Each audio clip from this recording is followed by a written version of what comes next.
I think I need to go up.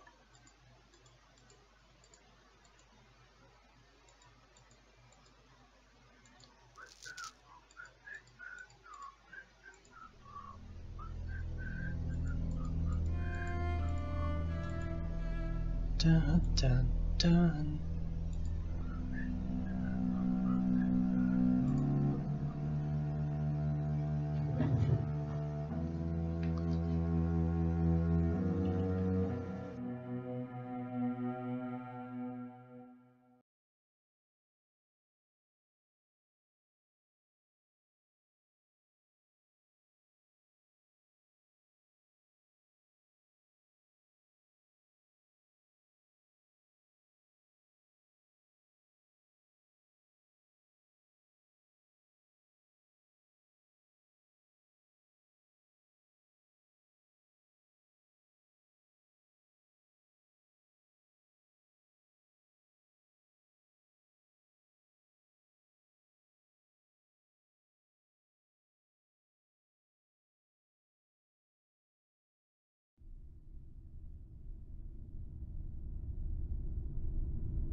Oh, I was with my mic. So, yeah, I was reading all those pretty sentences with voice and... okay. So, Bloodlines... First, when I opened the game it was black screen instead of videos. So that need to be patched, and I know there are a lot of mods to this game.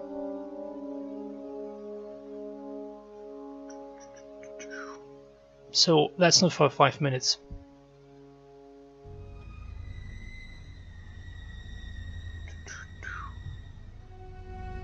Wolf? Wolf?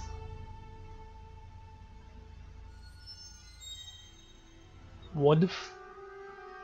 I'll call it Wool. Just Wool. Wool by name and Wool by nature. I know he's watching me. Watching my every move.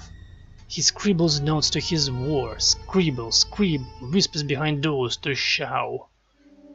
I know they are talking about me, speaking ill of my master's name. They must be taken and broken, washed away. Take them from this place and down to sea. Wash them away and we can be free. 25. All comes to he who waits. All numbers, just numbers, waiting for the numbers.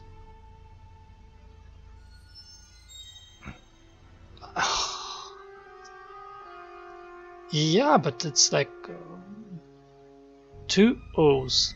Wolf is just with 1 O. Like it's wolf. I don't know.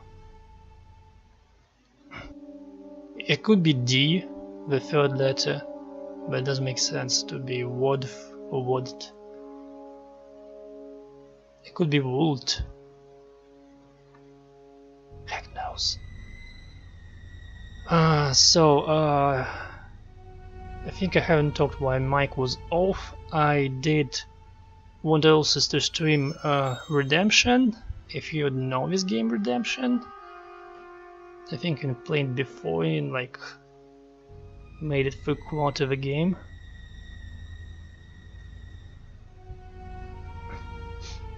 Cool. That's the first chapter of the Vampire Masquerade PC game series. April 26th. Time is passing, the time is near, he's coming from across the land. The map maker comes and my master is pleased. He holds the key and the means of salvation. My master must feed, then he shall be freed. Am I supposed to feed this entity? The others will offer themselves to me, and I shall provide the means of a feed, for Parker is coming. It is time for the final dark fall. It is here. Oh, you don't know. Alright. You can Google it.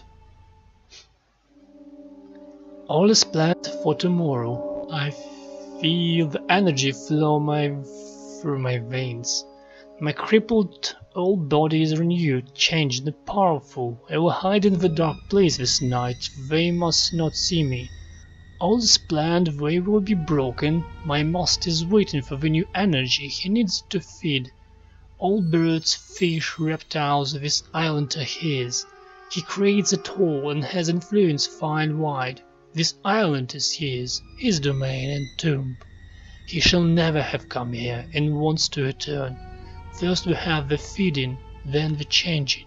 He likes the changing, time to prepare. Time is short, the others do not know their fate, and I shall deliver it with pleasure. April 29th. Scheming, treacherous men, they scribble and curse, they seek help from the mainland, too late for them. This light will dim and fall into darkness, one final dark fall. Others will come eventually. First, Mapman will be ours. He is close. So close. I can almost smell him across the thin waters to town. I see him in his hut, scribbling. Now I must go to the dark place. My final transformation is near. I shall be bright and glorious and serve my master. The hour's life must end. The energies needed, the bridge to Parker must be built. His mind must be prepared. The task ahead is daunting. So much work, so much to prepare. I shall wait for Parker, here in the lighthouse. I shall watch from the dark corners and make my move when he's least aware. I see you, Parker. Shut up. I think we made this thing in the previous game when you were reading the letters and was talking about someone knocking the door and whispering your name, and just someone really knocked on the door. So some kind of repetition. So I guess he got to this existential state when he can just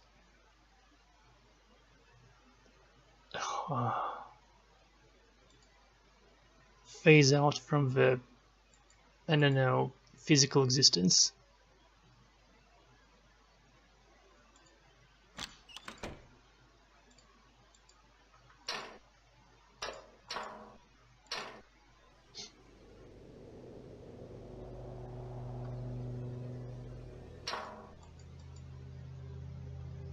Am I there?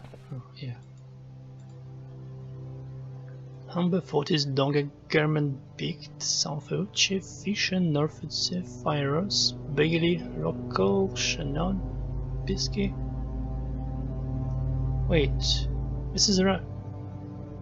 Wow, did they actually name quarters of the waterland around the island with names? I see this for the first time. The people did coordinates with degrees and something, but give them the actual names of small territories.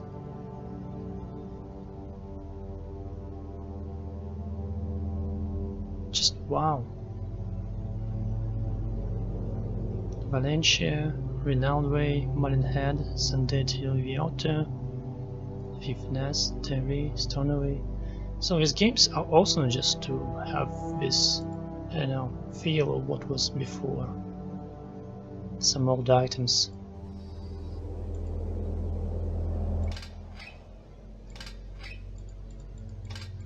I have no idea what I'm doing.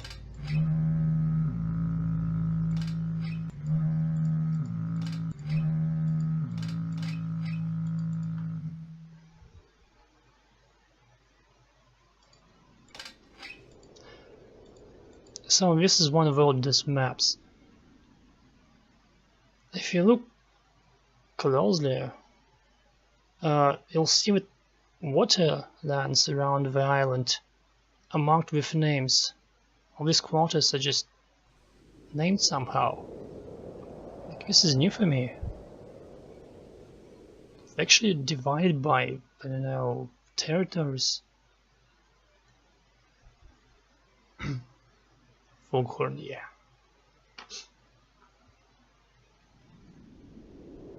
A good use just to, if you're on some part of water, you use coordinates like you're on some degree there and some degree there. And here, well, I'm the Rocco, the southwestern part of it.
So if you think early was correct, there should be some wooden planks,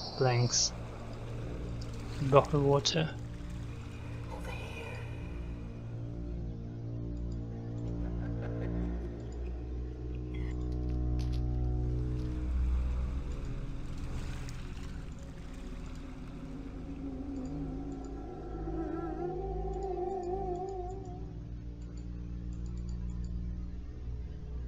They're not there though.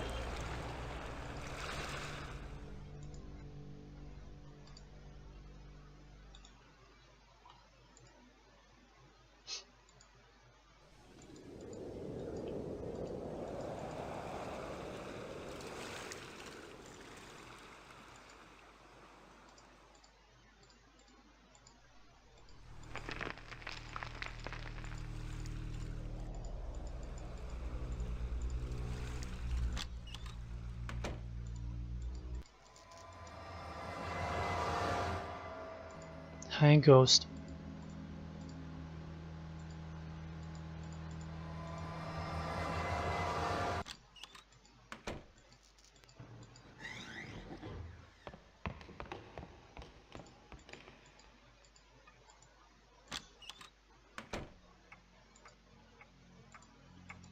Hey, DW.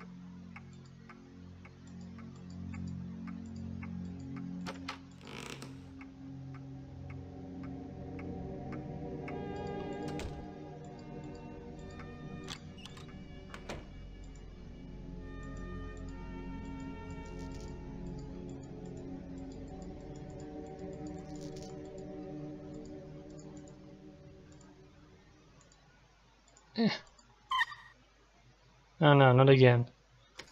1, 2, 3, 4, 5, 7, 6.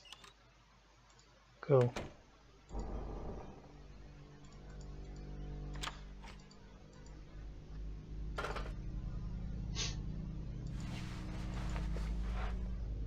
Indeed. 0451.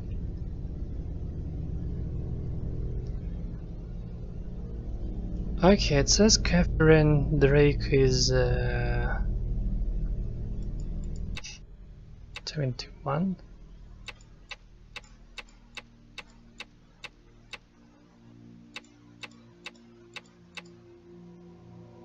I think it's Q.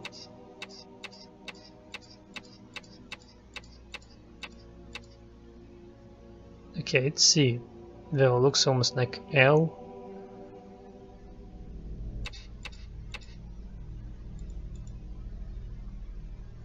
Okay.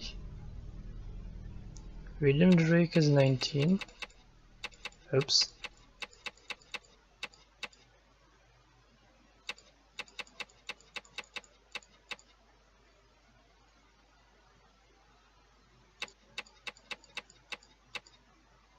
No.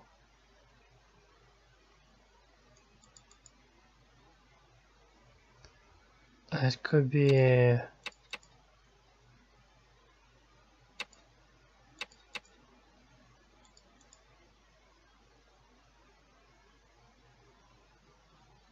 this actually makes sense. It's almost like the current year.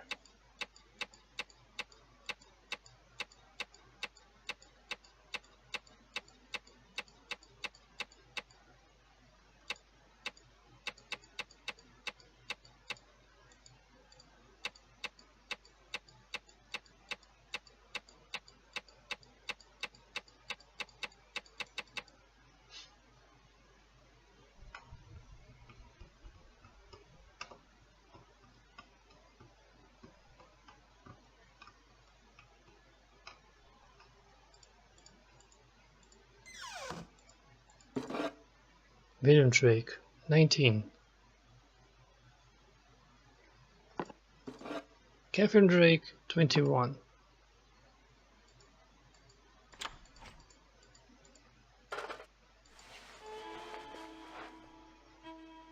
To upscale, I'm using Google.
Oh cool, I missed a thing. Sure.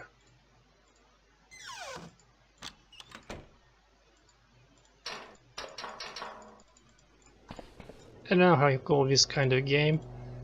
Like you have pixel hunting and you have this.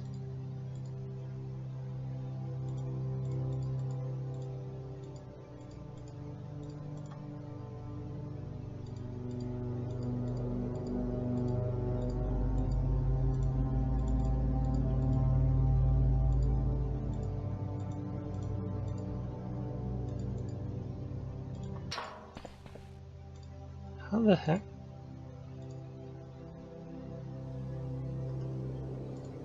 So I'm supposed to get out of here. To the bell. Oh, you kidding me, really?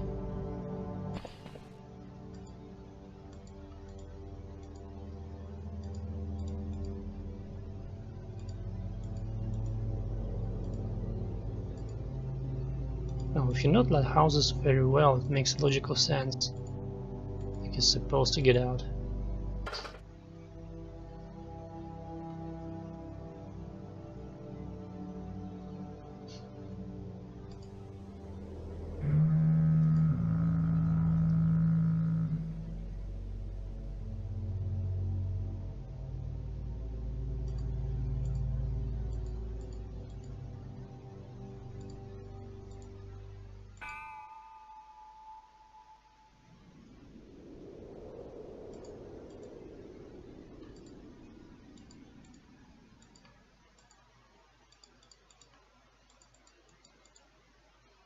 Hmm.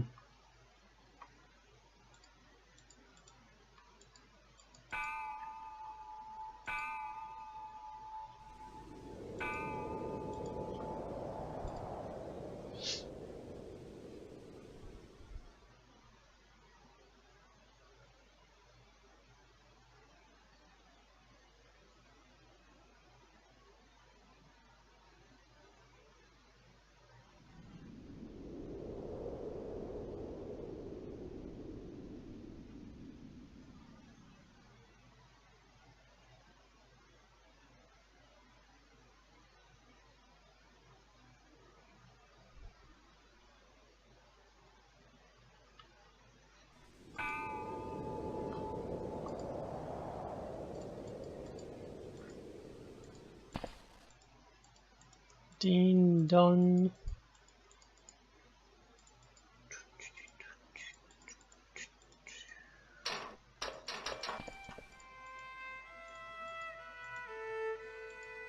So okay, I'm not clicking good enough.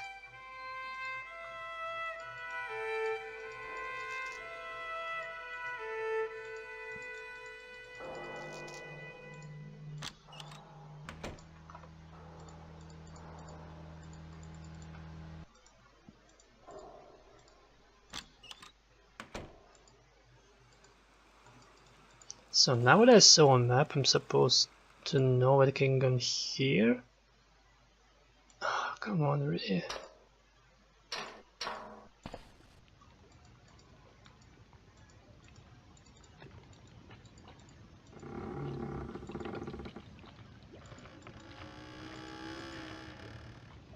This way. This way. Thank you.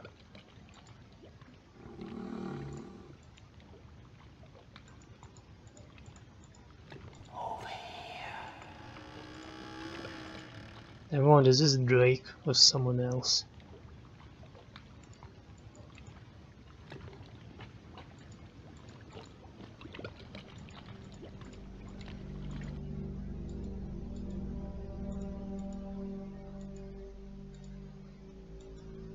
Over here.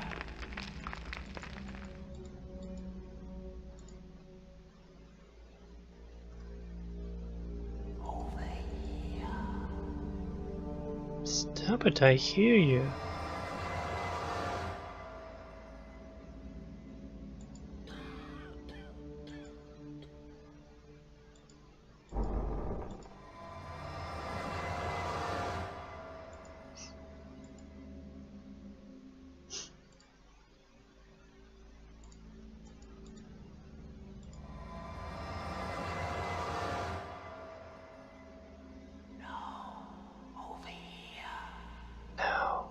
here.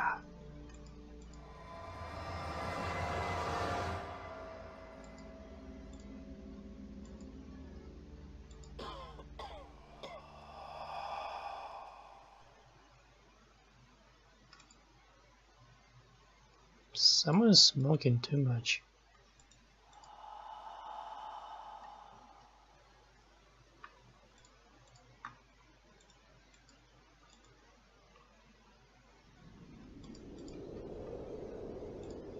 Come over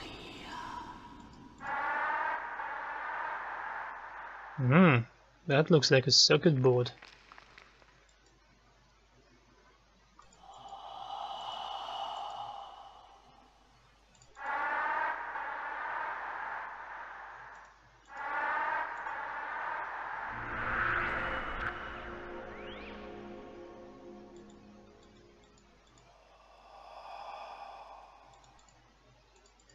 Can I go inside?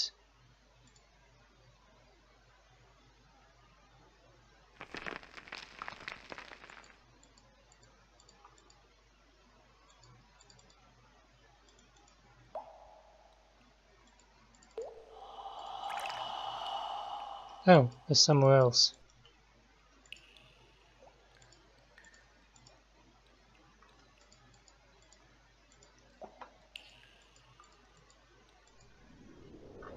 Pretty. I think this idea was reused in Lost Ground.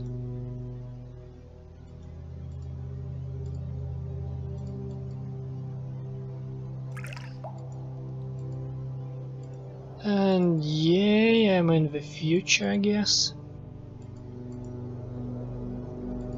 I started 1912 and now I'm when? When? This looks like a tourist place. Come visit our Thatch Rock Lighthouse. See the sights. Meet the ghosts. Yeah.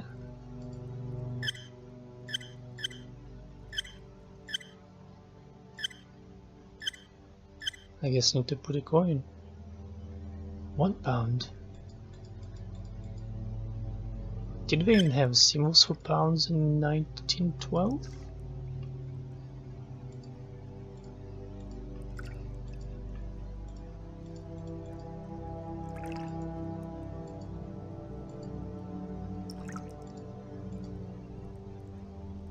D-Day, Thatch Rock Lighthouse.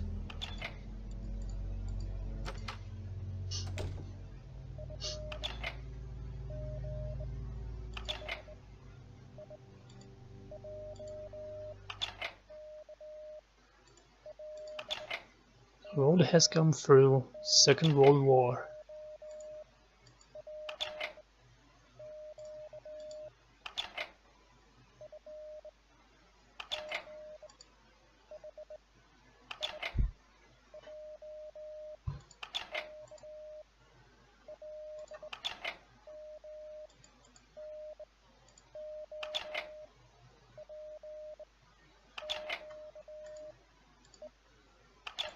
I hope I'm not supposed to decipher that Morse code.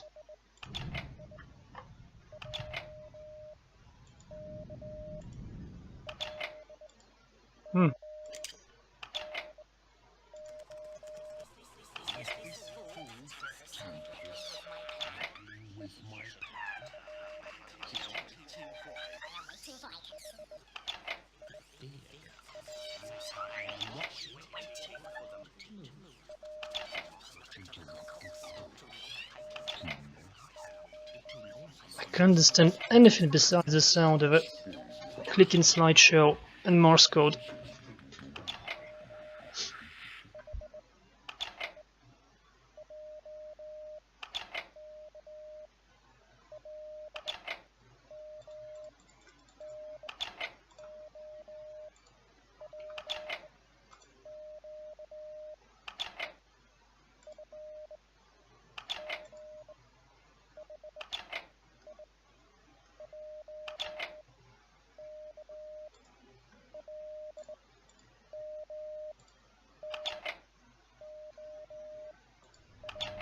The haunted radio. The radio exhibited in this room is an almost perfect replica of one of the devices used by the radio operators during World War II. One particular machine, which gained the affectionate nickname of Ralph, was thought to be haunted. Strange garbled messages could be heard from the headphones, and some of the new recruits refused to man Ralph for fear of going mad with a bizarre noise which would spew forth from the headset. This replica hasn't given us any problems, thank goodness, but you never know what it picks up. Feel free to twiddle the knobs. Thank you for your close-up.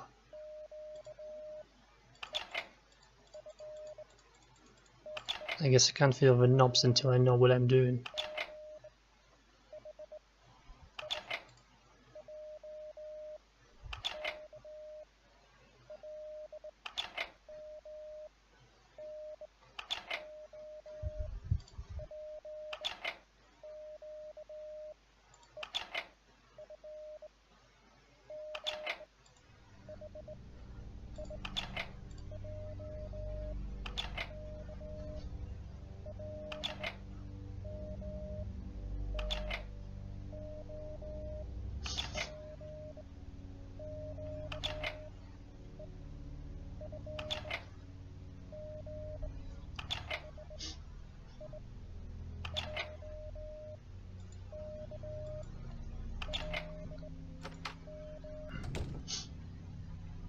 Those few people going to war. Poor people. I'm proud, I believe.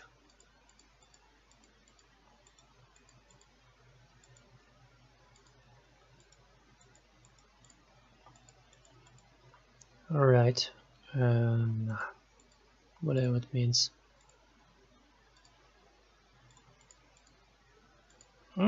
Ticket booth.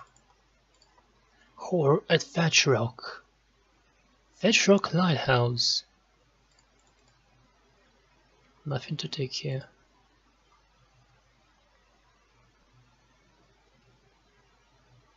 Just imagine a man just sitting here all day long with his lamp above him. Actually, why there's a lamp? Is this a lamp? It's daylight. Sitting there with grumpy. Oh.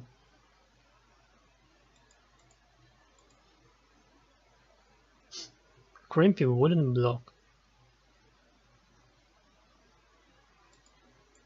I need something.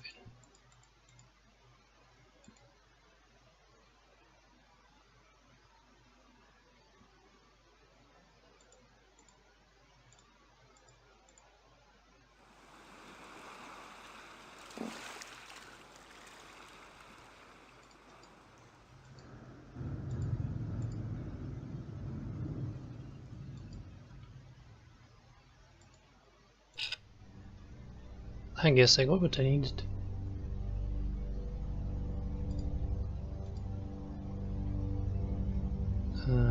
Gas tank? Big gas tank?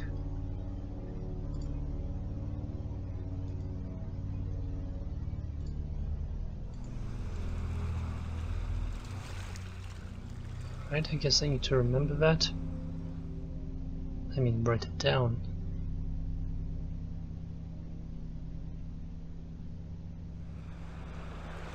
Such a complicated pattern. Whatever. Number 2. It's like half Celtic, half Roman something.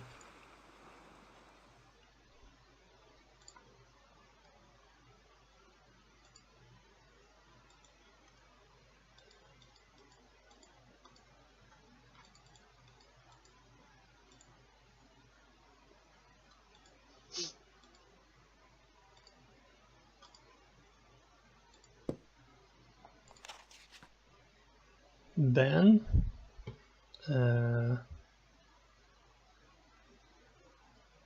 2904 04. Oh, it's 29 April of 2004.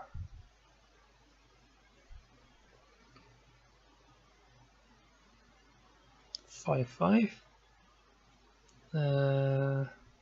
Some garbled numbers. Diane, X6, Strange Cat. 1, 2, 3, 4, 5, 6, 7, 8.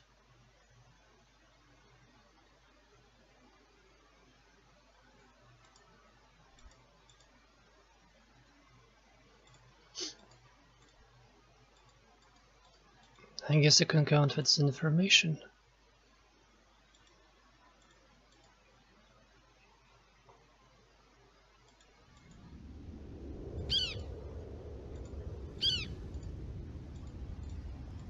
Dun dun dun dun dun dun dun dun dun dun dun dun. Do do do do do do. Cafe. There's nothing here.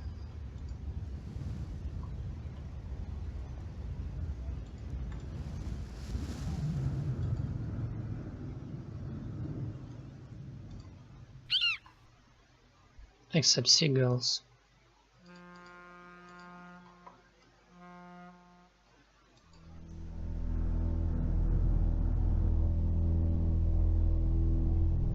And the grey sky. With moody music.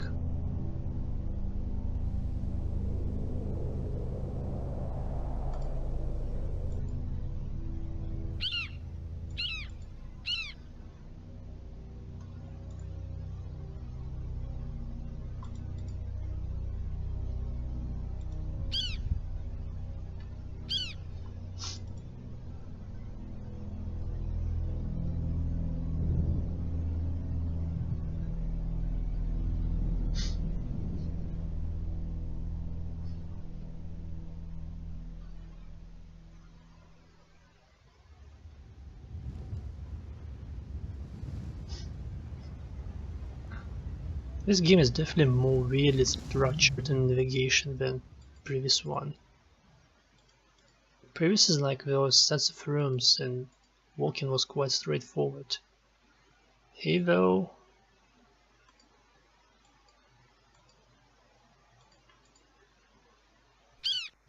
everything is quite haphazard.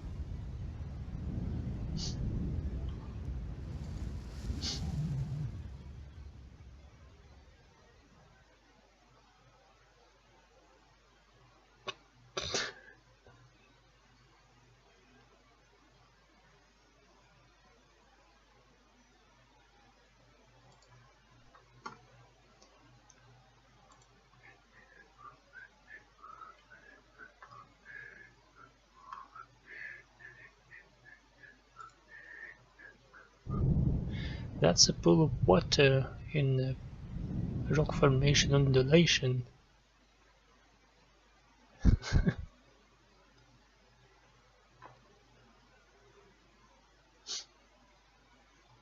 So I came here, I climbed here only just for views. Oh look, yeah, let's watch in a infinite span of water ahead of our vision. Endless water. Actually I can go here. What the heck?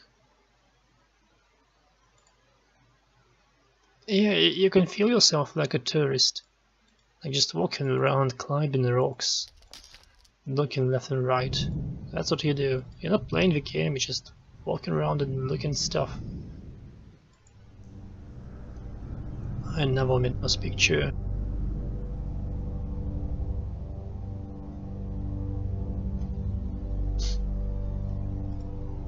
That's actually what these games of Jaunt and Box are about. It's just walking around and watching for all this stuff that you see on far edges of Britain, I guess.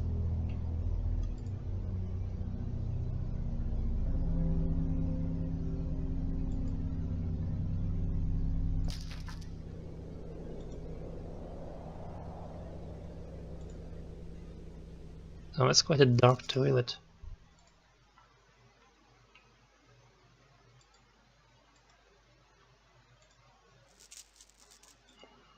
Can come inside. What is this? Oh, another symbol.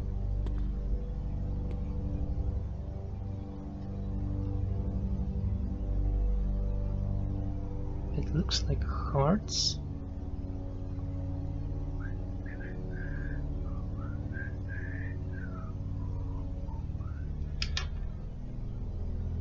I don't know what that abbreviation means, though you have it too. Whatever it is, I hope something good. Oh, you're saying probably that I'm going home? Have a nice walk? Travel? Ride?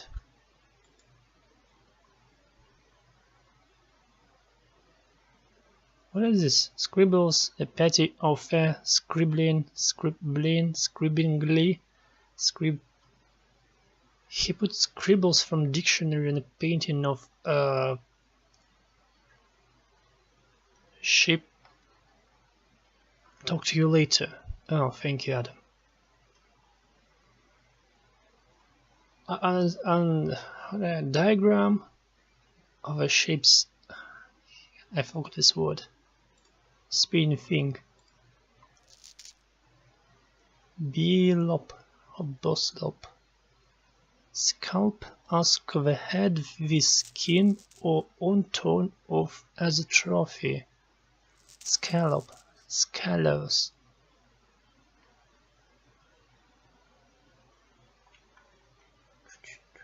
Oh, I can, yes. I guess I need to find these symbols around here.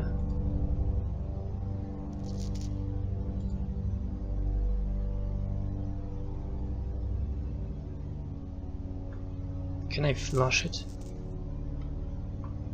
And now the clever game thinks that you need to have a toilet and flush it. Oh, coins. That's definitely Celtic symbols. £1. You have leaves inside in the center. Hello, how are you?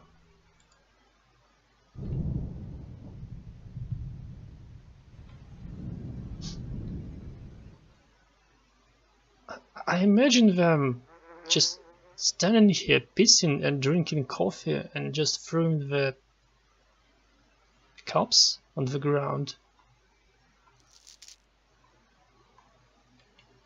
What the heck?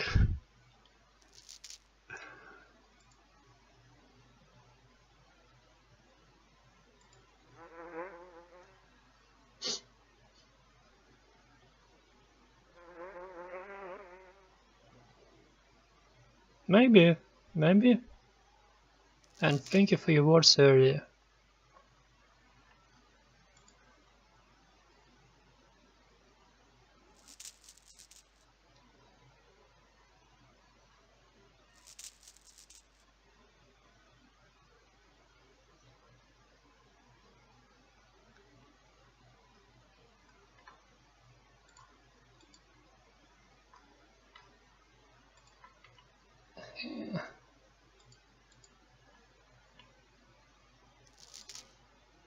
Alright.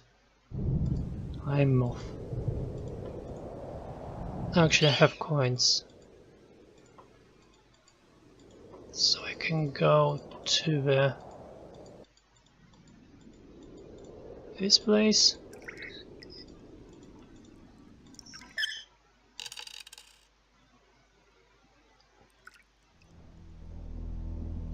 And I had third symbol, which looks like a sun surrounded by some things and having a number 3.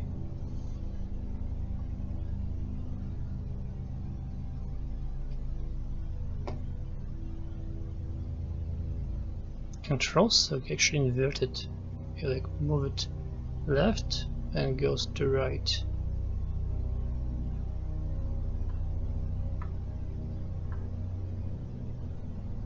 Interesting.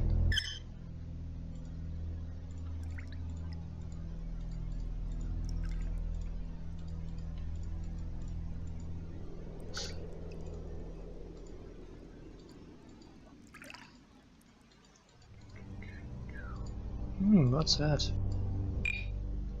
Sedge warbler, mainly found in a wide variety of wetlands habitats, including marshes, ditches, reed beds, bushy river and canal banks. Sometimes breeds away from water in the bushy blazer crops.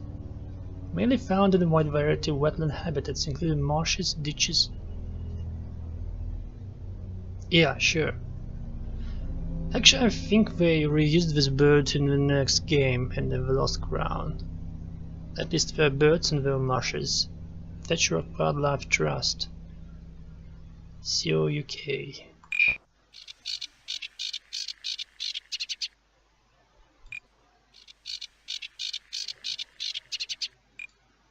Kingfisher. Bright plumage make this bird unmistakable, though often hard to see in shade of river bank.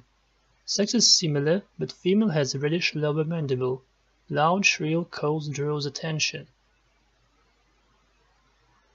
All kinds of fresh water usually nest in the banks of streams, also in winter coastal estuaries and rocky shores, widely but thinly distributed, resident in England, Wales and Ireland.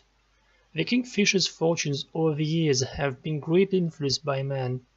Early writers often remarked that the plumage was much sought after to decorate ladies' hats. Fishing interest persecuted the bird, and was often admired set up in a glass dome. I wonder how many of these birds I need to gather to make a plumage.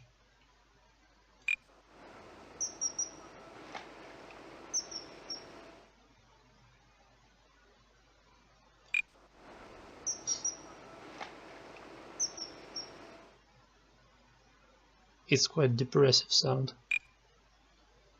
Grey heron. Tall with long legs and neck, and grey and white plumage, yellowish legs and bill.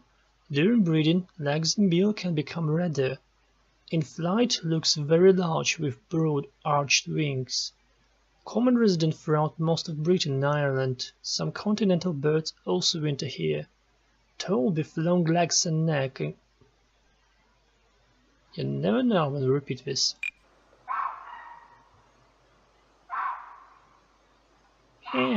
Eh.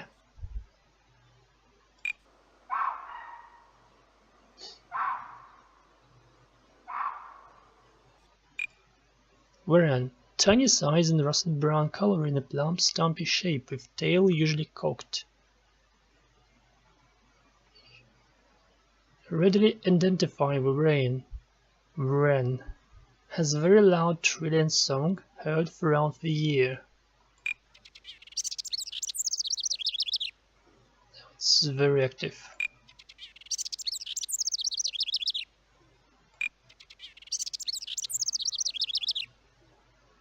Widespread and abundant resident found everywhere from large cities to remote offshore islands. Populations can crash after severe winters, but currently one of our most abundant birds with about 10 million pairs in Britain and Ireland. Anywhere there is a low-cover woods, hedges, gardens, circumb, sea cliffs, mountains, reed beds, etc. Oyster catcher. Noisy, boldly plumaged wader. Its piping calls draw attention, and the black and white plumage and long red bill make it easy to identify. It's an attractive bird to watch, either in the bleak mud flats of a grey winter's day or along the warm stretches of sand and shingle in summer. The black and white plumage of the oyster catcher is pleasantly relieved by its orange-red bill, crimson irids, and rosy pink legs and toes. Even the darker upper parts of his plumage show purple and blue and bronze-green reflections. Chiefly a shorebird, but locally breeds inland by rivers, lochs, and gravel pits. In winter most strictly also, resident and widespread with winter influx from Europe. I think I saw somewhere there's like almost 20 words for different parts of water, like rivers, lochs, seas, oceans, etc.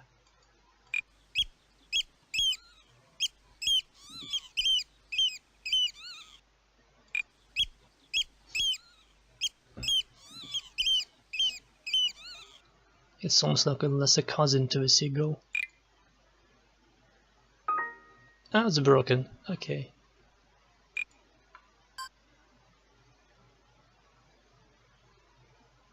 Loading shop information, data sales pricing. No!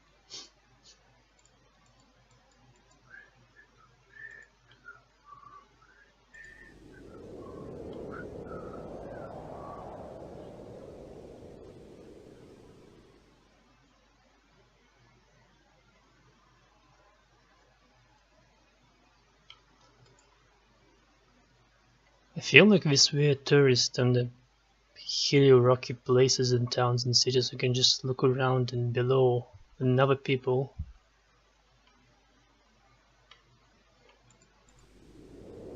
Like standing here. Hey, there's this kid eating some kind of ice cream and he's spilling all around him.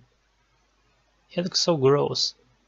And there's some man standing with his butt towards you looking at this telescope.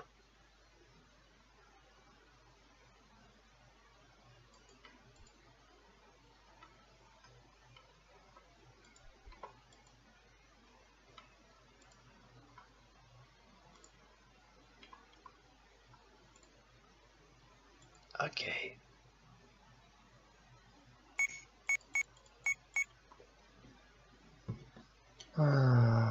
So 1, 2, 3, 4, 5, 5, 5, 3, 2. So thing is, I don't know how to read last two letters. Numbers. Can I look on this thing?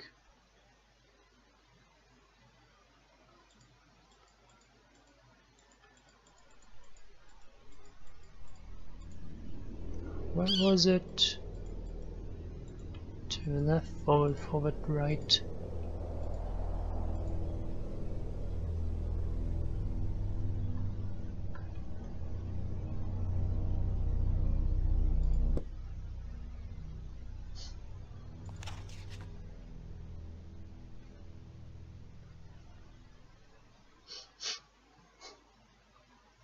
So it says 5, 5 and it's garbled.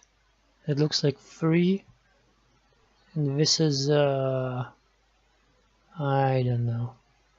Maybe those letters are relevant. 29044.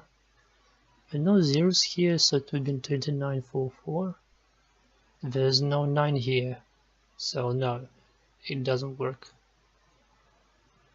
I guess I change code each day, and that's what it means. It's like for 29th of April, it's 55 something. I'll try 5533.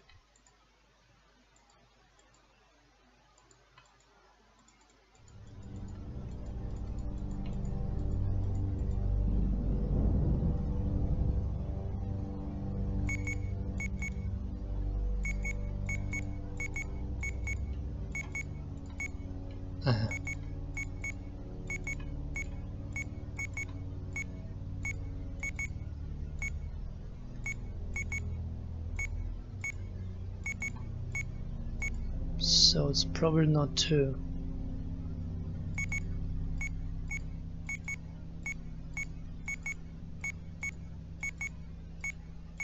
Okay, I think in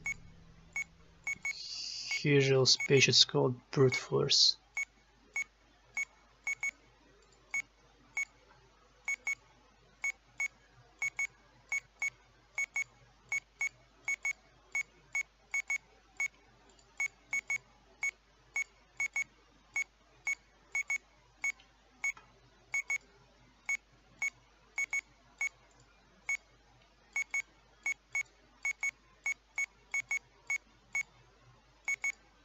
Oh.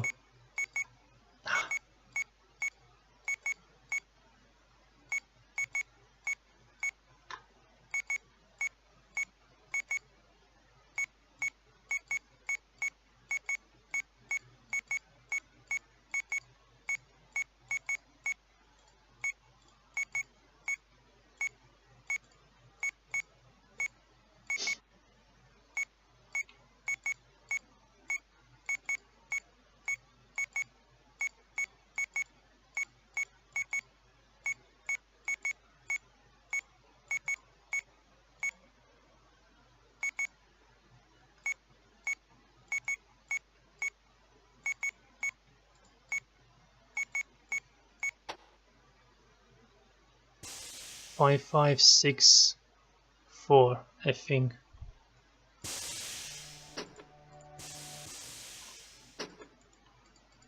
Just out of curiosity.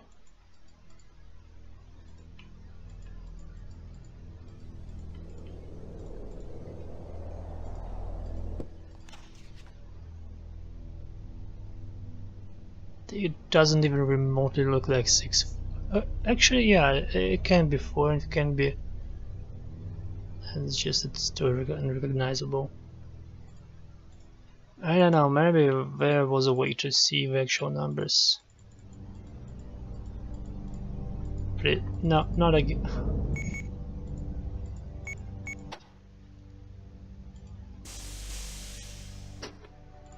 Alright, I'm inside. The Dwarfen, older than you, Robin Print House.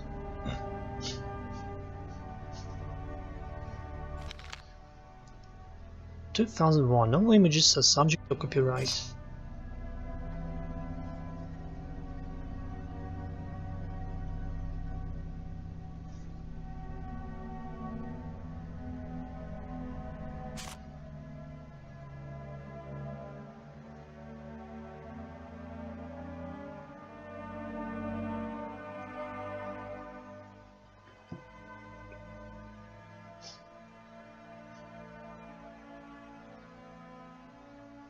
See.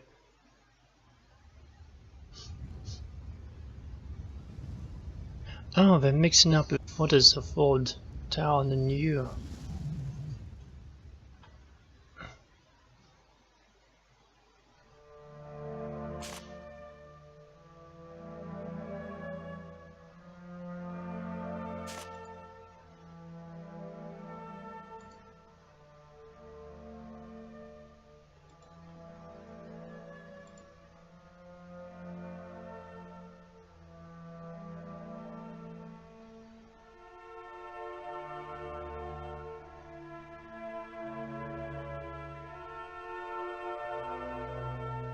Okay. Cornwall. Some Celtic grass signs. Fetchrock Lighthouse, Dwarfen. Bright Spark, a modern smuggling story. Timothy Pike. Chapter 1 with a little flair. I played a little of Mist and somewhat of Raven. I want to finish them one day. So at some point I'll buy them and go through all games.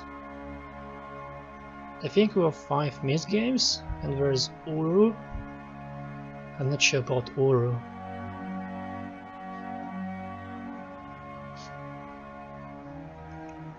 The treacherous waters had smashed relentless against the wrecked coastline since the beginning of time. I'd stood still gazing out from the land. Salt sea air whiffled through my green beard, stinging my eyes and adding a staccato undercurrent to my brooding thoughts. Where was she? She should be back by now. Nothing could have gone wrong. She'd done the same run 1,000 times. It had been a clear night, a moderate breeze, no moon, no hint that anyone was aware of our little venture. Where was she? I hate this waiting. It makes my stomach churn. I could feel the acid indigestion rising in my throat. Nothing could have gone wrong. She'd be there waiting for me as always. I set off down the path. I just imagine this guy just standing there. My acid indigestion rising out in my throat. That's probably not normal. Sandbanks could be seen clearly on the horizon, lit briefly by dazzlingly bright shafts of sunlight piercing through a rapidly greying sky. The dirty grey clouds thickening, presaging the onset of yet another storm. We're used to it, it's part of our world, ancient known to our collective souls. Cornish men have the sea in their blood, and we men of Trevarthen more than most. We love it, and we hate it all in one go. A paradox, a fact of life. We say we came from the sea, some of us have never left it. Our lives were intertwined, there would be nothing without it. All these thoughts rolled through my mind as I picked my way towards the Fisherman's Arms. The lager's lousy, but they have a fine selection of local ales. I could do with one right now. Lager, and there she was, Meredith Tony, sitting at the bar, chatting unconcernedly with Simon Preeve, the burly barman. Her hair still showed hints of its original red gold, slim and sinewy, bundled in her rust-colored fisherman's jersey. Nervous still, the perfect partner in crime. She looked up and caught my eye. "And now is Tom coming in. You been here long?" I asked nonchalantly. "Just got in. Pint of bitter?" she guessed. "That'll do nicely, thanks. Shall we sit by the window?" "Be right over." She turned back to Simon to order the drinks. That room was full of smoke and greased fishermen, as usual for a Friday afternoon. We'd get some tourists in later. I sat in the window seat and watched her walk towards the table with a pint in each hand. "When are you going to make an honest woman of me?" quipped as she handed me the glass. We went through this conversation every now and then, and she knew my lines as well as hers. "You only have to ask, what about next week then?" I picked at my cue. "Can't, got a job on," her standard reply. "Over Belpera way," sly dig from me. "Don't be like that, everything's done, no problems." She came to the point abruptly. "You know how I worry, I can't have my favorite redhead detained at Her Majesty's pleasure." "Yes, well, we got no worries there. What with Liz over at the bridge house keeping her ear to the ground and Malcolm at the station to keep us clear. None of the locals going to shop us. It's worked well so far." She wheedled. "It's true, we got this far without a hint of trouble. Our little venture had started off as a dare and been so successful it seemed silly to stop, despite the dangers involved. We were providing local service after all, besides it was a chance to thumb our collective Cornish noses at our much despised overlords at Whitehall. We'd had to let a few people in on it though. It was too big for just the two of us. Liz had been an obvious choice really. What she didn't know about the goings-on of every man, woman and child as far as Dorchester wasn't worth knowing. Although she could gossip for England, she was icily close-mouthed when it came to something that involved her. Malcolm, as Meredith's brother, had always managed to worm every secret from her since she'd been a toddler. Just our luck, but he was also the smiling face of the local constabulary, with a reputation for honesty that was almost legendary in the local circles. His acquiescence was more to do with keeping an eye over his headstrong sister than being averse to make an extra bob or two, which of course, being such a pillar of the community, he would never consider. But you can't start something like this in such a small community and keep it under your head forever. We began to notice little whispers, silent glances, and the occasional conspiratorial wink thrown our way. It made me itch. I am born warrior. Meredith just laughed it off as usual. What we don't know, we can't grieve over, she'd say, and was adept at sidestepping any questions she wasn't good and ready to answer. Not that anyone had asked her outright. That wasn't how it was done around here. They'd skirt around something in a diminishing spiral of innuendo, harsh voiced with expectancy. Of course, I blushed guiltily and looked to her for support as usual.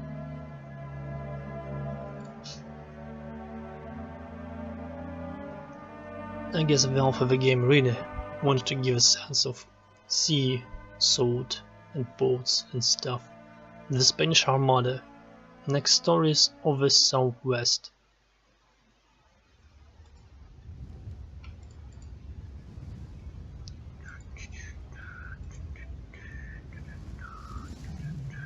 Oh, glasses.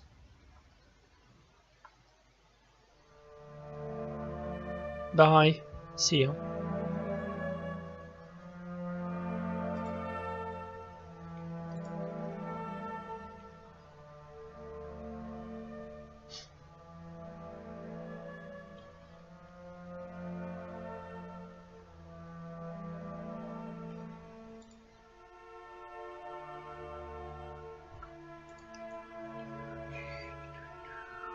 Some photos, I think. Can't look at them though.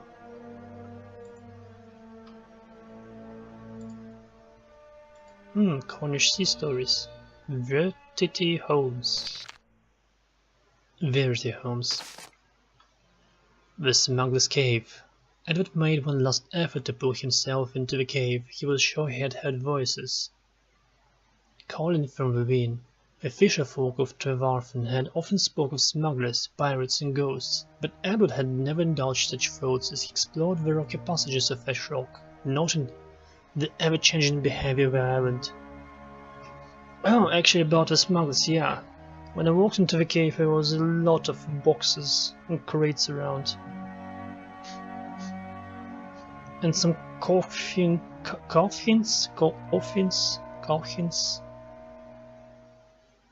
So it's probably the souls of the smugglers.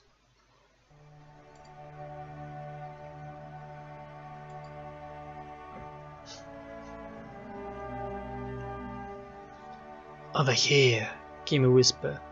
A voice, definitely his voice. Edward was now convinced that someone was hiding in the caves. Come out at once. I only wish to speak with you, called Edward into the gloom of the natural cave. He had ventured into the dark hollow many times, but found the place irritated in his throat with its damp, briny air. There was little wildlife to be observed in such a dank space, so he only ever lingered a moment before climbing back through the small aperture and into the light once more. But today was different. The place seemed inhabited and sounded like it too. I have permission to be here, but I suspect that you trespass. There was a laugh from the darkness. The voice was mocking Edward. He could not believe the nerve of the fellow and chose to find the intruder and cast him off the island. There was just enough light peeping in through the stony opening to see a few feet into the cave. Wet, salty puddles glimmered in the dark. There would normally be life with crustaceans, small fish and other sea life, but these pools were dank and dead. Edward ventured further, past the pools and towards man-sized opening to the rear of the cave. He stopped dead. There was another sound behind him this time. Now, this way, whispered the voice. I will find you, and you will have to explain yourself, stuttered Edward. I will find you, and you will have to explain yourself? And now the mix stuttered. Aware of a tremble in his voice. It's no use, so you may as well come out. No one answered. Edward was now inside the man-sized opening. It was a tunnel, man-made by the looks of things. Large stone monoliths formed a deafening tunnel, which led further into the subterranean world of Ash Rock. It was too dark to go on. Edward felt utterly foolish standing there in the dark, as the voices giggled away from his mouths. He turned to leave the cave and abandoned his quest, but something caught his eye. A flash, A cold flash of light seemed to emanate from the walls. "What the devil!" exclaimed Edward as he looked close at the stonework. The light flared again. This time Edward could see many colors, and there was a sound like a rushing wind, which seemed to draw him closer. "There's a pattern to the light, a geometric pattern which defied immediate explanation." "I say, is that you making that light?"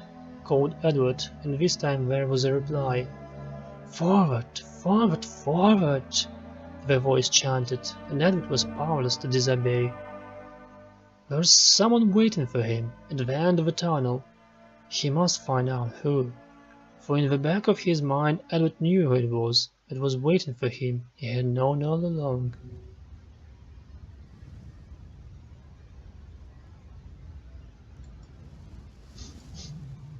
Cornish place names.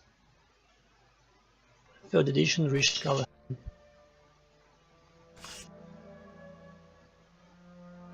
Oh, Perth Pin, Perth Big and Little Cove, Perth the One Cove over Sand Hill, Port Queen, Port Reef, White Cove, Beach Cove, Port Scaffer, Harbour of Boats, Praza Bible,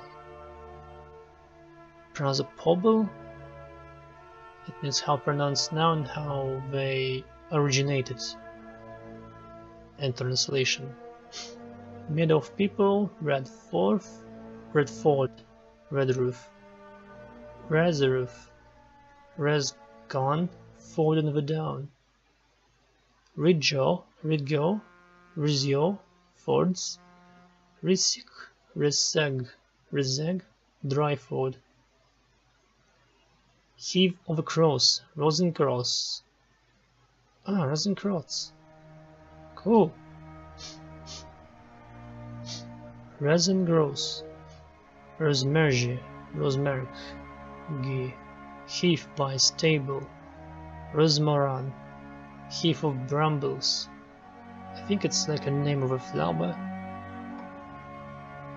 Roskier, Fort by Fort, Roscrooge, Heath by Barrow, Rossagin, Heath of Oxen, Ronlanihorn, Monastic Close of St. Ruin, St. Just, the new settlement of Fust, St. Denis, Fort Dinas, St. Eve, the nave settlement of Eve, Stenek Stentin Burying Ground,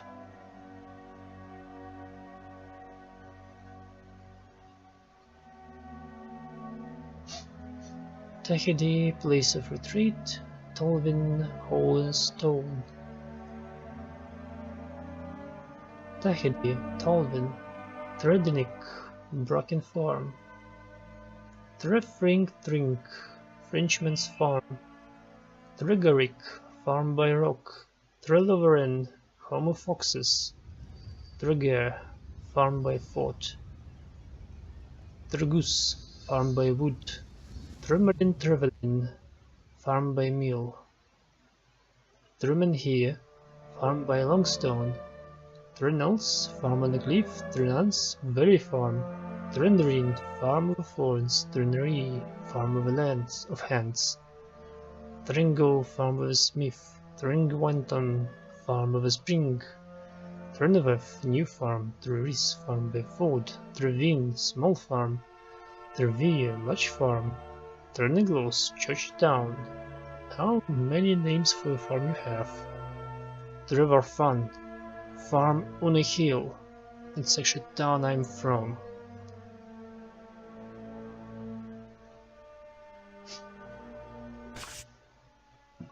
Tervoon, Farm on the Down.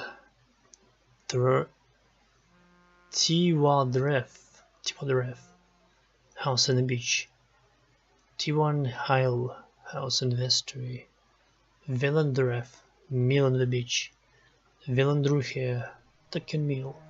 Villeneuve, New Mill.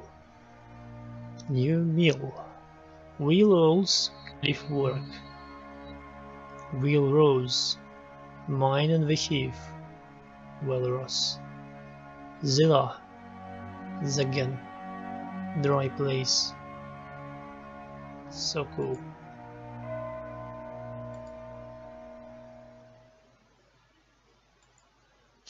So it's Farm on the Hill. That's how it's called. Fetch Rock, last entrance to lighthouse is at 1630. It's so cool and nice, but to think that you're like some Englishman from 1912 and you're 2004. Like I look at all this stuff and like, what heavens is that? What devil's work is in play on this lighthouse island? Fetch Rock Lighthouse Shopping Center opened by the mayor of Trevor Fun, Lorraine Kennedy, June 11th, 2003. That's a shame, almost like a year for this place.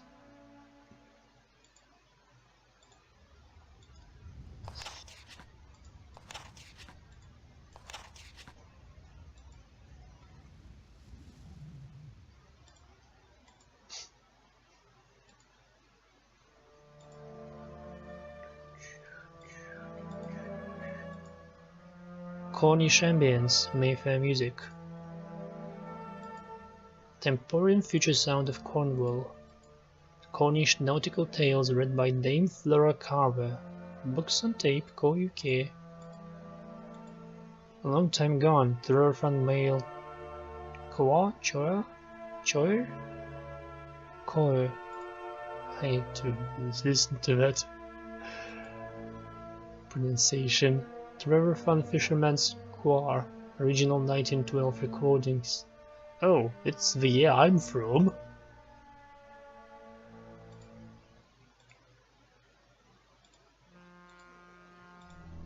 Horror at Fetch Rock. Published by the Barrow Hill Press of Great Britain, Apple Press Cottage, Barrow Hill, Cornwall, by Matthew Clark and Ivan Michaels.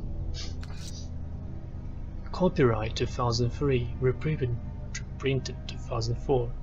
All rights reserved. No part of this publication may be reproduced, stored in a retrieval system, or transmitted in any form without written permission from the publisher. Typeset and design by XV Production, Louis Cornwall, cover image Benjamin Parker. Artist impression. It's so cool. Like, it's me. Like, I'm the guy who wrote this, drew this thing, illustrated it. It's like a century after that I'm seeing my name in the book. Yay, you will know me. Cover image by Jonathan Box. Clap clap, well for this game. Printed by Barrow Hill Press.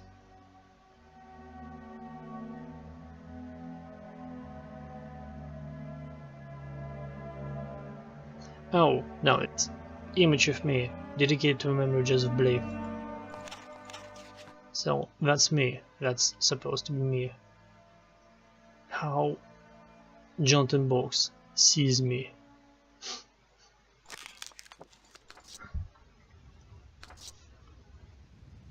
Introduction. Those three men will never be found. The sea has claimed many lives, but none more mysterious than that of the Fetch Rock keepers.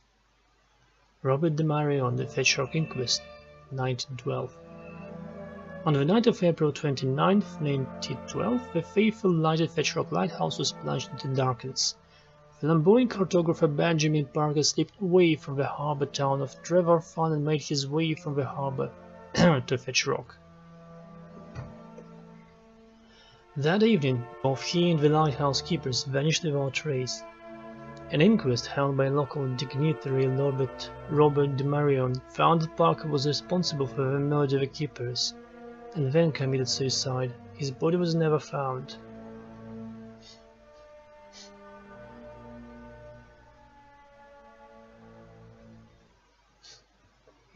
As well as the bodies of the keepers.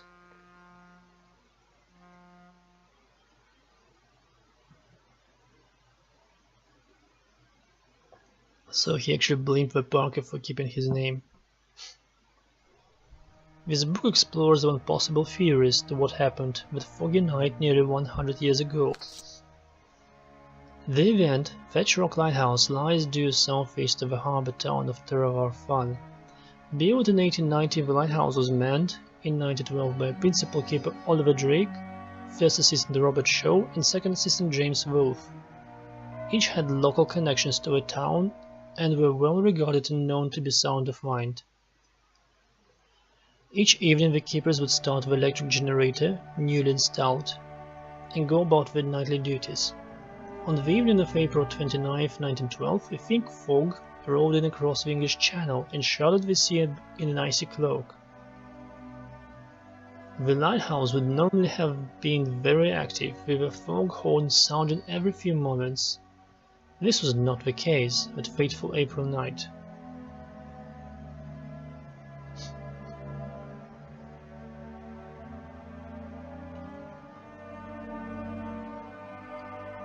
A passing ship, the Rebus, observed that the lighthouse was not lit, so the ship's captain, Tonker Travers, raised the alarm in the harbour. The only vessel to have left the harbour that evening was a small rowing boat manned by hired cartographer Benjamin Parker. He was seen departing to Trevor close to midnight by local dignitary Robert de Marion. He is thought to have travelled to the lighthouse. A small party of fishermen, including de Marion himself, travelled to the island to find it deserted and bleak.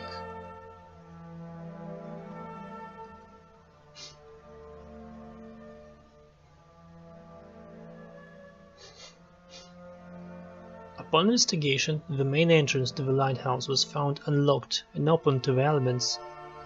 The emergency wind generator outside of the platform was switched on, implying a recent power failure had taken place. Inside they found the main electric generator running smoothly and well stocked with fresh coal. The fact that the outside generator was switched to on position has so far remained a mystery.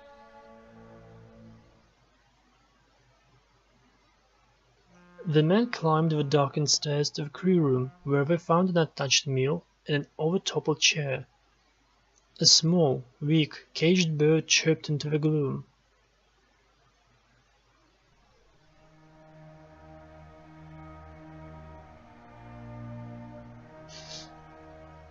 But no other sound was heard. Exploring further upwards, the crew bedroom in which Shaw and Wolfe slept was found to be disturbed, which implied someone had searched the drawers and the keeper's personal belongings. Venturing to the upper level, we discovered that the door to Drake's room, a usual very private space, was open and also showed signs of molestation. It would be most irregular for the principal keeper to leave his door unlocked and his official papers in such a state. De Marion then climbed the final staircase to the lamp room. A dizziness swept over him and he was forced to descend the stairs. Then a pleasant sensation took several moments to pass. Other investigators also experienced the disorientation effect. Disorientating. Some theories have suggested the mercury vapor used in the lamp mechanism may have leaked through the lower floors, as it is known to cause such effects with hallucinations. This delayed the search to such an extent that the lamp room was not searched until the early hours of the morning. Was Benjamin Parker hiding in this room? Did he purposely leak mercury vapor into the lower floors? This book answers many questions. Read on. Did Parker hide away in the lighthouse and poison the keepers with mercury vapor? What was the mysterious secret keeper's cupboard located in the keeper's bedroom, Drake's room? Why would Parker do such a thing? Was he insane? Did the mercury vapors affect him also? Why have the bodies never been found? To what extent was de Marion involved? Did he know why Parker left too often? Did he in fact send him on a mission? Benjamin Parker was born on the 7th of November 1883 to middle-class parents in London. So he's 29 by this moment.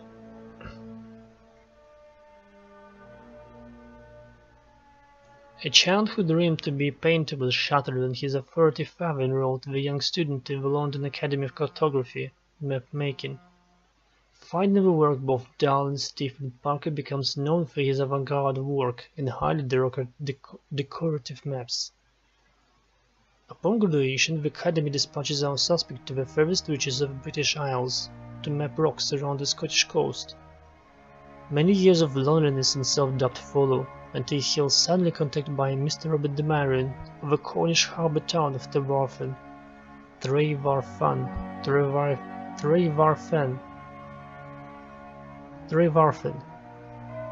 Parker got to work immediately and began mapping the coastline to the best of his ability. On the night of the 29th of April, Parker leaves the town by rowing boat and travels to the Fetch Rock lighthouse. He is observed leaving by Robert de Marion.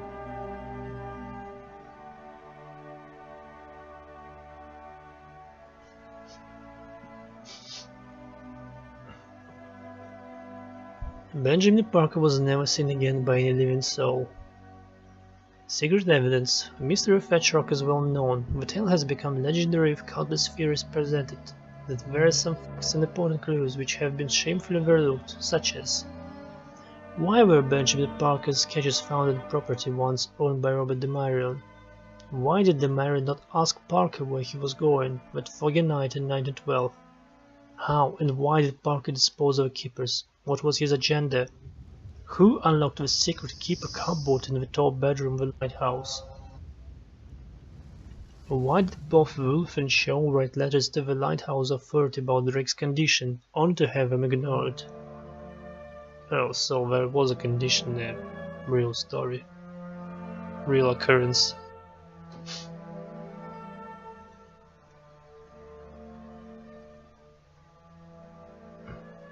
Did Parker experience the same horror as the keepers? His body has, like the keepers, never been found. This following chapter will explore my theory what really happened to Benjamin Parker based upon all the evidence available. Please keep it up in mind. The inquest. Excerpts of original transcription are available here for the first time in the history of a mysterious event. First extract, The Question of Howard Halton, the previous keeper of Fetch Rock Lighthouse by Samuel Frogel.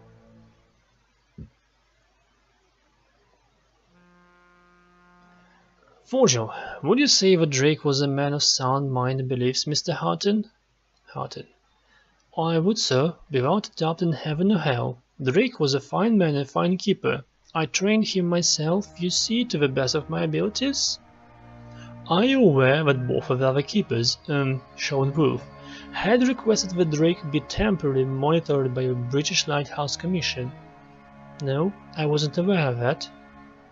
Were you also not aware that Shaw had written to the mainland suggesting that Drake was not only unfit for service, but also a danger to both himself and the other crew, not to mention the ships in those treacherous waters?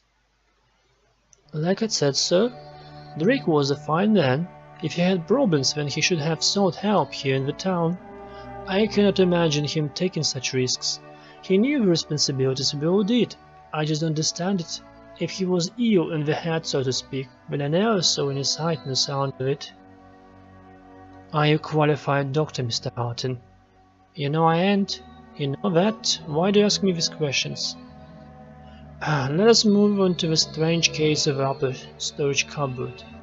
I believe this was located in Drake's room itself, yes? Yeah, that's right. It's inside the wall panel and can only be accessed via the wardrobe in his private quarters. They used to be my quarters, you see. The telegraph machine was stored there, along with other important items. Indeed, I understand the private store contains precious items, like spare lamp bulbs and expensive foodstuffs, alcohol and so forth. Hang on a minute. There was no alcohol on the island. It ain't allowed. Well, maybe a little drop of brandy for emergencies, you know, but nothing stronger than that. Are you saying that Drake was a drinker? No, I ain't. I'm just saying it was there for medical usage only. We have respect for opposition. That's why that store was always kept locked and beyond the eyes of temptation. Only Drake knew a combination of the store. It is mostly full of junk like old pictures and maps.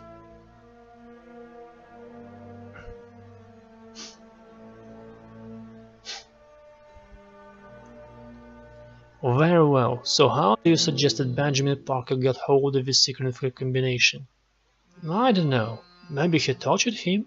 He were the sort, dark-eyed fellow he was. No, Mr. Houghton, let's not let our minds waver towards fantasy. I'm more interested in the actual combination. Do you know it? I do. Well, pray man, tell us. All these pretty prattles begin to grate on my nerves. Well, if you put it like that, I do know the code. Drake told me, one stormy night in the Fisherman's Arms. The wind was rattling the windows panes, and old Spee was playing his fiddle. Drake whispered that he wanted me to know the code, in case of emergency and such like. He was suspicious that someone was entering the lighthouse. He'd been hearing things, voices, footsteps, and children playing. Children? What was he thinking? I said he'd been spending too much time with the mermaids, but he wouldn't. The combination, Mr. Harton, please, if we were to resolve the mystery, I must know the details, no matter how secret. It was his daughter's birth year combined with that of his son. You know, add them up like...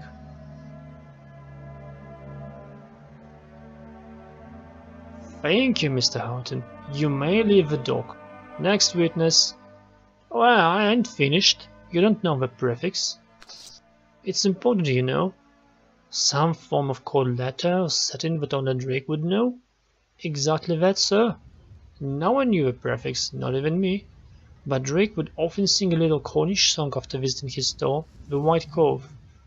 I reckon that had something to do with the secret store cupboard and its combination.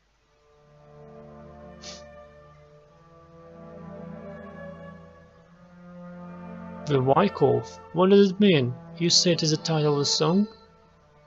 Only the English version. You'd have to be a Cornishman to know the true meaning, and I'm guessing you ain't a true Cornishman, sir. Too fine and educated. Huge laughter erupts from the gallery, and Mr. Forgill asked for silence in the chamber. End of extract. The previous information interested me a great deal while researching this book.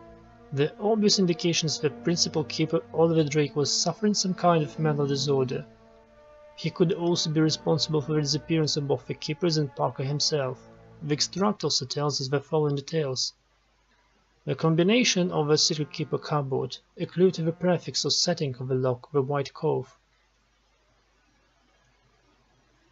It was well known that the keepers feared and adopted the head keeper, Oliver Drake.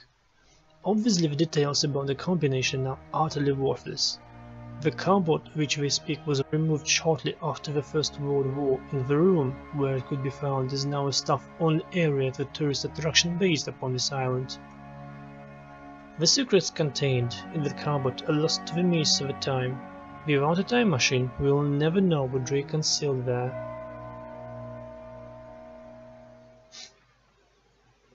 Perfect.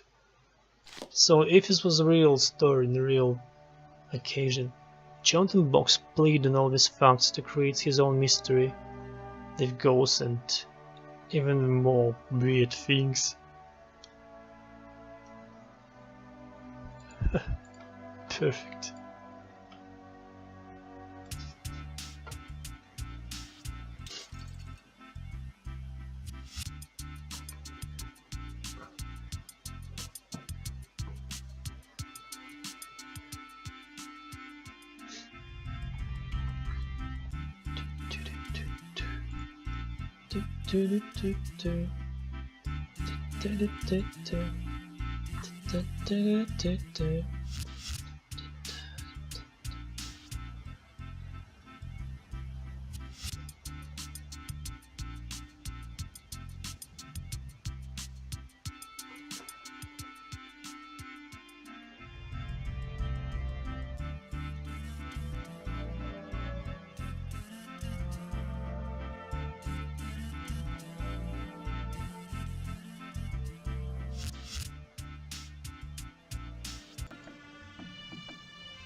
Background music still trying to play.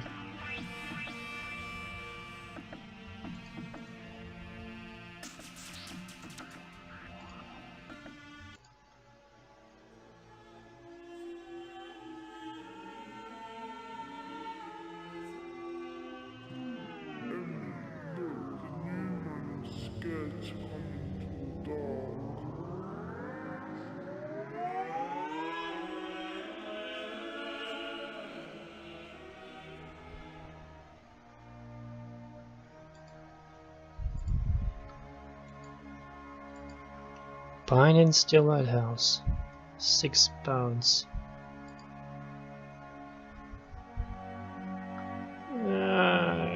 So.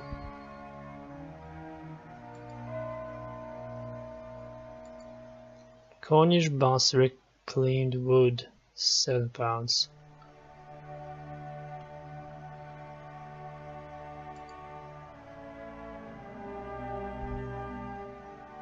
I survived today at Fetch Rock Lighthouse. Oh gosh. Cheap merchandise.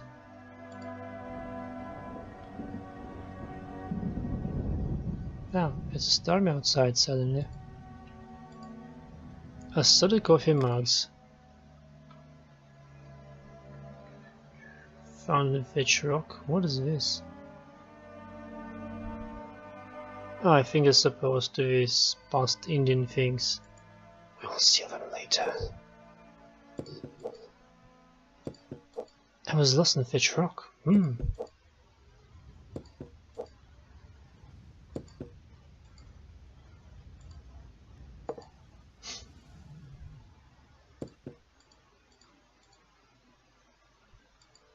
What are... oh, seashells. Solid glass paper weights.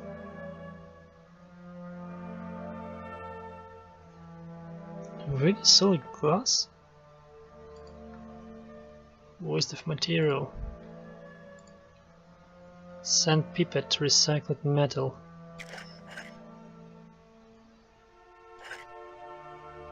How much does it weigh?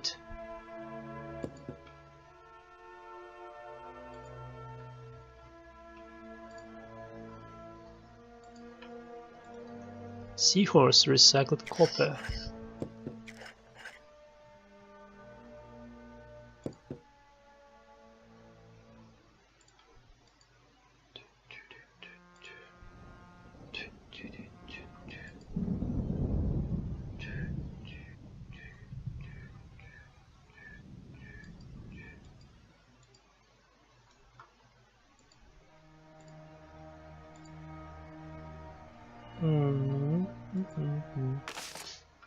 To Polywhite, please feel free to explore our lighthouse and complex.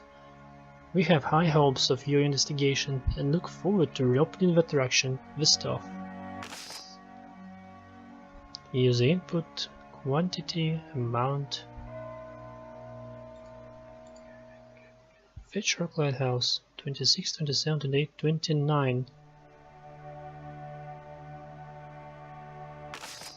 Sarah, I'm getting rather worried about the shop takings of late. According to the cash register, there's 220 missing today. I don't want to get sick over this. I have told you before that there is something wrong with this machine. It has a mind of its own. Ben 2904.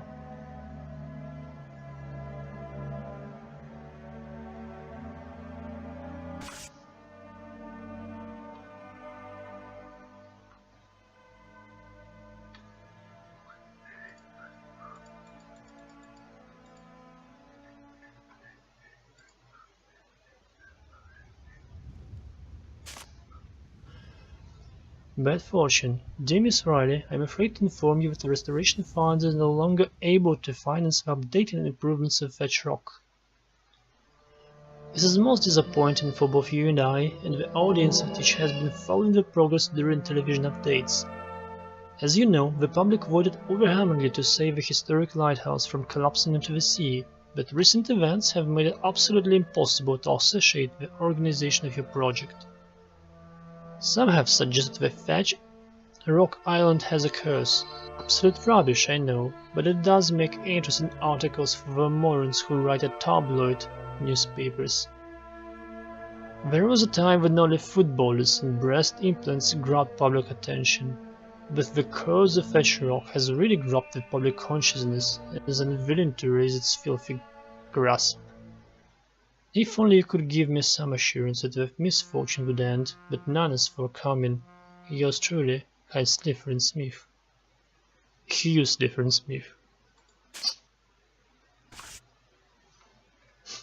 Polly White, Greystones, Blackclear, Kent. Dear Sir, Madam, please let me introduce myself. My name is Polly White, and I have some startling news for you. Your lighthouse may well be haunted. Yes, you heard me right. Haunted. Following a recent breakdown, I have been attending regular sessions of hypnosis therapy. This practice involves being put into restful sleep and allowing the mind to wander back into an unconscious state. It is here, in mental limbo, that many, including myself, have found hidden memories. Often these memories belong to someone else, long since dead, but bubble to the surface when prompted by an expert hypnotist. It was during one such session that I mentioned the name James Wolfe. He was a lighthouse keeper in the last century. My research shows that a man of that name did indeed serve in the Fetch Rock Lighthouse in 19... I believe that I'm James Wolfe reborn. He has a message for me, and could perhaps explain what happened that legendary night. So I propose an investigation. Yep, a ghost hunt. This would be great for your publicity, and would result in much press attention in the Cornwall region and beyond. I am sure many possible tourists in the United States would also be interested in the story. So what are you waiting for? I do not require much in the way of needs, as I am happy to spend the night alone, with only my papers, camera and ghost hunting gadgets for company. I have carried out other ghost hunts in this fashion, with mixed results. So, just give me a day, or night, and access to the lighthouse, please. Yours patiently, Polly White.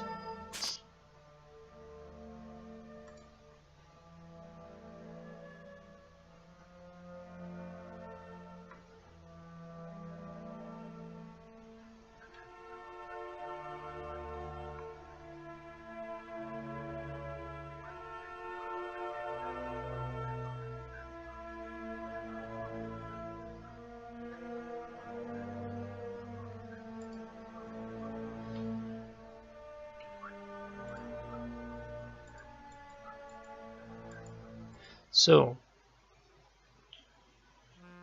how's it called? White Cove? White Cove, Green, Port Green.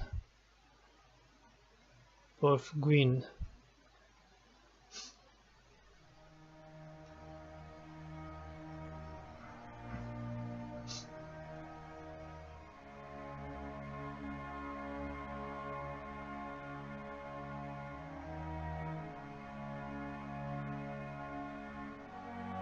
Considered supposed to be exactly White Cove, so it's adopted Porth, like it's many of Porth words here. Free, actually. So maybe it's G, green, like the letters green, which is white.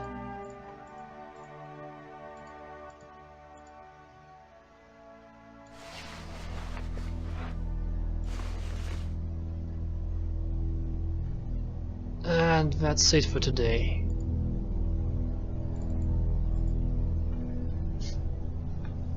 So I guess I got the combination for the Drake's locker now, with some hint for the prefix, which is probably the G. So yeah, I am Parker, a cartographer from the last century in the future, in current day. Great! Thank you for watching. See ya. Bye. Bye bye.